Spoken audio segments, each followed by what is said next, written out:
Opposite போனியா ஏய்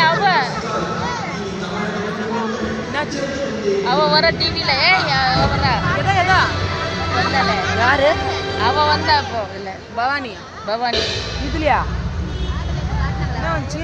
hello கிளம்பத்துல வந்தா எப்படி இருக்கீங்க? ப்ரே பண்ண போதே சார் எங்க பாக்குறீங்க?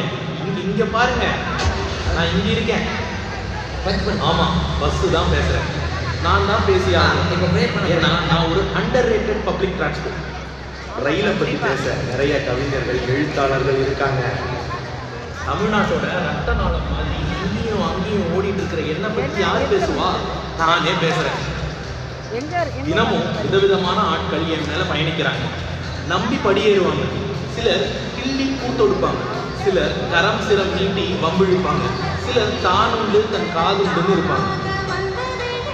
ஜன்னல் கம்பியில சாஞ்சிட்டு அழுது செல்லும் பெண்களையும் பார்த்துருக்கேன். மனிதர்களை மட்டும் இல்ல, மனித உணர்வுகளையும் சுமப்பவன் நான். சமீப காலத்தில் என் பயணங்கள் பெண்களுக்கு ஈஸியா ஆகிடுச்சு. பெண்களின் மனபாரமும் குறைஞ்சிருக்கு.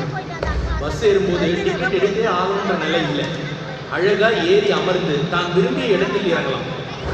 என்ன அண்டர் ரேட்டட்னு ஏன் சொன்னேன்னு தெரியுமா? என்னை எல்லாரும் வெறும் பயணம்னு நினைக்கிறாங்க. ஆனால் நான் மொபிலிட்டி. உலகெங்கும் பெண்ணின் முன்னேற்றத்திற்கு காரணம் கல்விக்கு சமமா மொபிலிட்டியும் ஒரு காரணம்.